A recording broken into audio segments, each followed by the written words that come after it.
God has made us all resilient.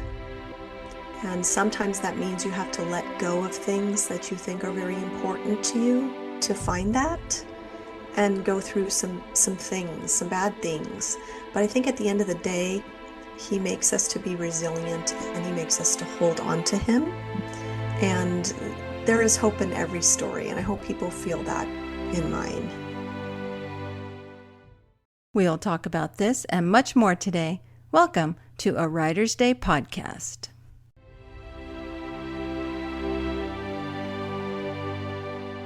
Hey everyone, welcome back to a Writer's Day podcast. My name is Ruth Douthit. I'm an award-winning, multi-published author, and I started this podcast for you, folks who want to learn more about the writing craft and listen to amazing, best-selling, award-winning authors talk about their new books. And I know you're going to like my guest today. So if you like what you hear, please consider subscribing and following me and leave me a review. I would love to know what you think of a Writer's Day podcast. And head over to my website at artbyruth.com because you'll learn more about me and my upcoming projects. Tomorrow's the big day. My book, Fatal Standoff, releases on June 24th, and I will be having my book launch party that same night, June 24th at 4 p.m. Pacific time. So head over to my Facebook page where you can join the fun and sign up for my newsletter at artbyruth.com to get chapter 1 of book 3 in my Desert Shadows suspense series. If you sign up for the newsletter, you'll be the first to hear what the title is and see the cover reveal. That's right. So head over to artbyruth.com to download a free copy of chapter 1 of book 3 in the Desert Shadows suspense series, and to be able to pre-order my book, which releases tomorrow, June 24th. Dana Mentink is a USA Today and Publishers Weekly best-selling author. She's written more than 50 mystery and suspense novels for love-inspired suspense, Harvest House, and Poison Pen Press. Wow. She's the winner of 2 ACFW Carol Awards and a Holt Medallion, as well as a whole bunch of other awards for her amazing stories. And I'm thrilled that she's here with me today to talk about her new book, Fire Mountain. So you know the drill. Grab your favorite beverage, a comfortable chair, kick back and relax as we listen to Dana talk about Fire Mountain. I'm excited to have Dana Mentink with me today. Welcome, Dana. Hey, thanks for having me. It's a pleasure to be here. Well, wonderful. I have seen you on social media all over the place. So it's finally great to be able to talk with you about your writing journey and about your new book, Fire Mountain. Woohoo! So why don't you start off by telling my listeners a little bit about yourself? Okay, well, let's see. I'm over here in California on the West Coast. I've been here for a very, very long time. Live in Northern California with my hubby. Nice. And doggy and old box turtle and all manner of critters around here. And I have 2 girls who are, big girls now. I always think of them as my little bear cubs, but they're grown. They're grown bear cubs now. So I've been writing I started writing when the oldest was just a baby, so about 26 years. Wow. I write for Love Inspired Suspense and for their trade line and for Ravel, and I'm just always lost in La La Land. I was an elementary school teacher for quite a long time, so I did both things for a long time, but now I just do the fiction game. So yeah, busy bee. Wonderful. So did you have like a teacher or somebody inspire you to be a writer, or was it something you just always wanted to do since you were young? I probably trace that back to my father because he used to read us bedtime stories. Oh, And really? he would Oh, just read them, and I can still hear his voice as I think about things, and it's I would just lay there and listen, and he would read, and even when we were old enough to read to ourselves, he would still come in and read. And oh. so I guess he kind of inspired me. He put that storyteller voice in me, I think. And I just kept on from there, writing little stories and writing all sorts of things when I probably shouldn't have been, when I should have been listening to the math lesson. That's Yeah. hilarious. I was terrible in math, but the English, I always got good grades in that. So Nice. Oh, how wonderful that your father did that. He inspired you. That's amazing. That he had just a warms great my dad. heart. Oh, He's a keeper, that one. we parents just don't have any idea how we are, inspiring our children, This is true. right? Just little Sometimes things you like sometimes that. you think they aren't even listening to you. And then they'll just say something that you said and you're like, I'll be darned, they listen to me say that. Oh, how did you overcome some of the setbacks, though, in your writing journey? Hmm. Well, I will just say that starting writing was actually overcoming a setback for me because I was a teacher full time. I stayed home with my baby, my first baby. I had a lot of problems with depression and adjusting to not working anymore and missing the outlet and missing the creativity. So my husband said, "Why don't you go do something you love?" So I took a writing for publication class. Mm, So that really helped me a lot. I mean, I've found solace in my books, even though unpublished ones, published or not, in just the act of writing for most of my adult life. So it's always been kind of helped me overcome the writing process. And as you know, writing, publishing for a living, writing for business is can be very discouraging. But if you love what you do, then you can still do it even when you get discouraged. So that's that's so kind of true. my So it mantra. helped you like therapy. It was very therapeutic for you. Hmm. Yeah, I just really needed to express myself, and I could do that through the characters and, explore things that I couldn't in real life. And, that really kind of grounded me a little bit. Like I have my writing, even when everything else was going crazy and I had a tricky baby and I couldn't figure out how to make that tricky baby happy. And, but there's always fiction, and you can kind of create your own world in fiction. So that's been a That's blessing to me. that's right. I saw a meme that said we read fantasy to help us escape reality sometimes. Well, isn't that the truth? And so you can write your own you can write your own world where things make sense, and rightness and righteousness is yeah, the good overcome in the end, right? That's the book Yeah. of hope and that kind of thing. So Yeah, we can write our happy endings. that's right. Absolutely. Well, so tell us about your new book, Fire Mountain. What is this story about? Well, I gotta just put you in the beginning of it. You got your long haul trucker, a young woman named Kit, a young lady with a lot of difficulties in her past. She's driving her beloved big rig. She's evacuating actually because there's a mountain about to erupt, a volcano, Mount Ember. So she's on her last run, and then the lights go out. She wakes up. She doesn't know what's happened. She's crashed her rig. She can't Mm. remember what happened. But there she is, stuck in this eruption zone with a stranger's baby in the back of her truck. She has no idea how that got there or why it's there, why this baby is there. And so she launches out on this journey, to survive and protect this baby. And there are people after her, it turns out. It's not enough that the volcano's erupting. No, no. There's got to be people after you too. So it's really, truly a running for your life story, a wilderness survival story. Wow. And it's kind of set around a fictional Mount St. Helens. Mount Ember is kind of modeled off of Mount St. Helens. So that was impactful in my life. I was 12 when that volcano erupted, and I just remember watching it and thinking, this is sort of surreal. How could a volcano be erupting in the United States? And in the beginning, it was sort of a entertaining. Everybody's watching this volcano. It was kind of a neat thing to do and go visit. And then they realized how very serious it was very quickly. Yeah, So interesting.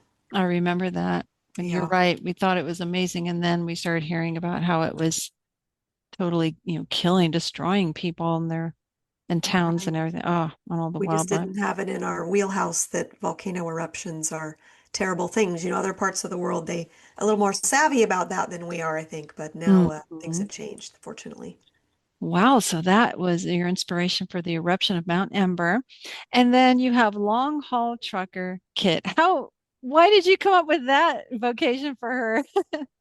Well, I follow a few people actually on Instagram who are women who drive big rigs. Wow. And I always had this fantasy, like, wouldn't it be interesting to drive a big rig? I'm sure it's deadly dull for the most part, but just to be able to roll through different places and see people and kind of live that nomadic existence for a little bit, that just was interesting to me. So, and particularly having a woman do a job that is not typically a female job, but I will say women do it and they do it well. So it's just kind of an interesting occupation to explore. And to her, her big rig means a lot more than just a job. It's really important to her because she's had some very bad setbacks in her life, and the independence and the self-employment and what that truck means to her is very, very crucial to who she is, or at least she thinks it is in the beginning. But yeah, so that was fun to write about. Oh, so Actually, it's there's funny, that. I hired a content editor Uh-huh. to just take a look at it before I worked with any more editors at the publishing house. And she said, "Hey, you know what? My husband is a long haul trucker." So, so I got a good, authentic read on the whole trucker, how that works and how the truck functions and that kind of. Oh, that's wonderful. That's very Mhm. valuable help. Yeah, absolutely. Absolutely. That's great. So the research happened, and then that reader helped your editor's husband helped you make sure all the verbiage and everything. But I love how you use it as a metaphor too, and that it has a double meaning. It's not just a truck or a job for her, it's something else. That's important for us as writers to remember that, not to just put something in your story, but it should have connection and it should have meaning. I love Right. that. Well, yeah, you can't just give somebody a cool job Mhm. unless there's a reason why or it helps your character development or something. There has to be a something besides it's cool. Yeah, the why. You have to answer that why, because I'm sure some of your readers are going to say, why? They Why a are. When long they haul read the trucker? synopsis, the blurb on the back, they're going to say why, but hopefully once they read it, they'll understand. Oh, that's brilliant. That's brilliant.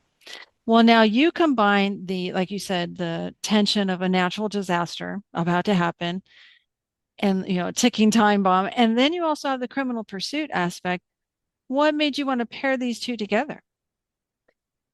Well, Man Against Nature is an interesting story, and Man Against Man is a very interesting story. So I figured Man Against Nature would be a pretty darn interesting story. You know, it's just interesting to me to think about what what is really in your soul, and you don't really know that until everything else is stripped away. It Mm. seems to me when you'd have no help and no resources and nothing. It's just you alone. That's always kind of fascinating to me. I write that story a lot, which is interesting because I have no survival skills whatsoever. I can't even find my car at the mall. So it is fascinating to me that people can reach down into those resources that God has given them and just the grit and the spirit and survive. I agree. Yeah. But now she also finds an abandoned baby. And so, Yes. how is that going to work out?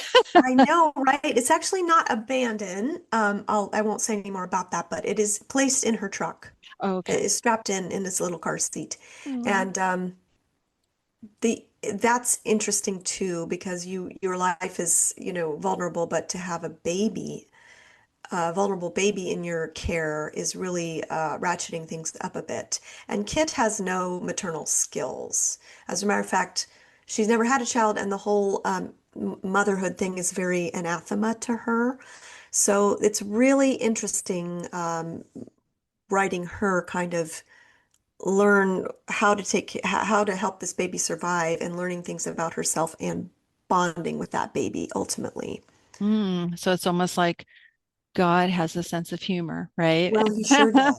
And honestly, maybe it goes back to my and having a baby because I was pretty terrified. I did not, I was afraid all the time with that newborn, like, oh, they're so fragile and tiny and so many things can go wrong. So I had a lot of fear.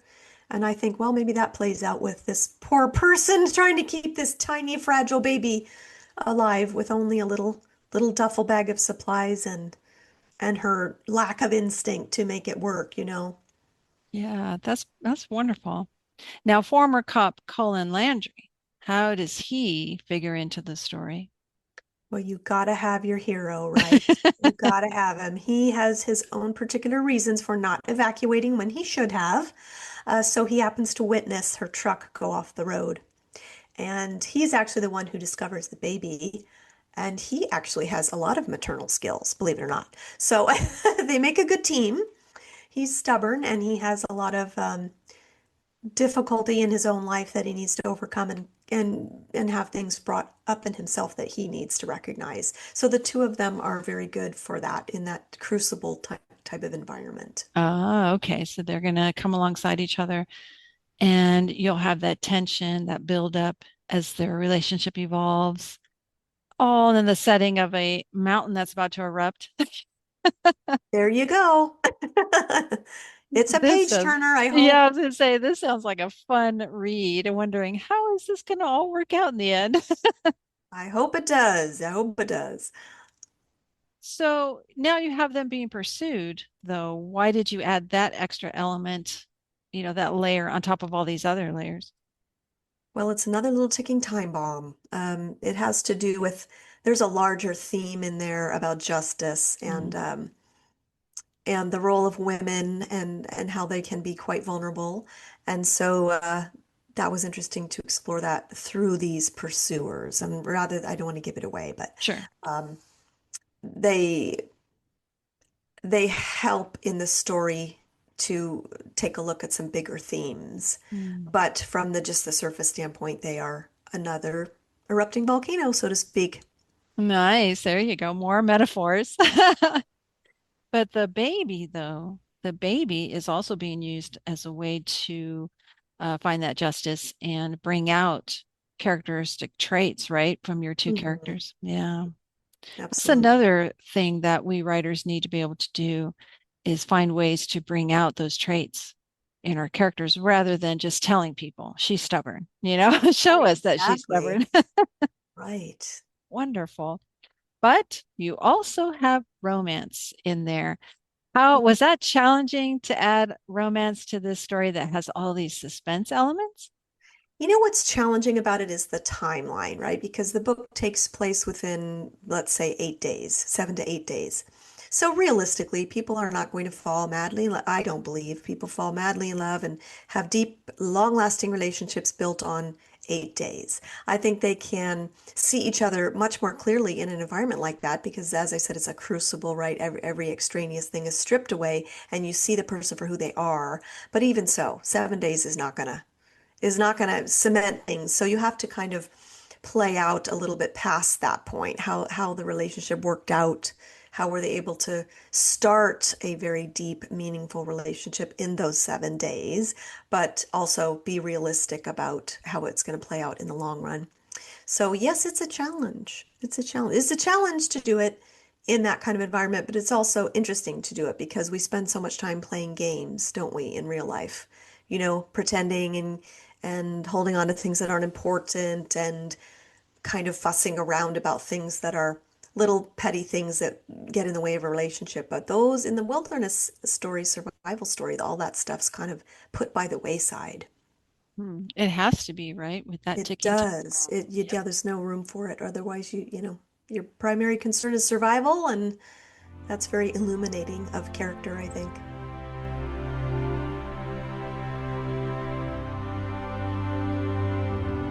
Well, you have some strong themes of resilience going through your story. What do you want readers to walk away with after reading Fire Mountain? I'd like them just to consider that God has made us all resilient. And sometimes that means you have to let go of things that you think are very important to you to find that and go through some things, some bad things. But I think at the end of the day, he makes us to be resilient and he makes us to hold on to him. And there is hope in every story, and I hope people feel that in mine. Well, Fire Mountain, when does it release? July 1. Woo, right around the corner. Okay, All not too right, far. I know. I can't Okay. believe it's June already. Wonderful. Well, so folks can go out and pre-order it right now. I'm sure Baker Publishing has a great deal for them. They do, and I just would really strongly urge you to pre-order because you get 40% off and free shipping, and I just can't believe they can do that. I But know. yeah, we have a little pre-order thing going too. We have some signed bookmarks and plates and things like that, so they can grab one of those if they pre-order early enough. Oh, those are fun. And can they get in touch with you to sign up for your newsletter? Absolutely, DanaMentink.com. We do a little video every month with our newsletter of all these strange shenanigans that go on at Mentink Manor, and you would not even believe it. It's absolute craziness over here. So it's always fun to welcome new people to our newsletter family. Wonderful. So what's coming next for you?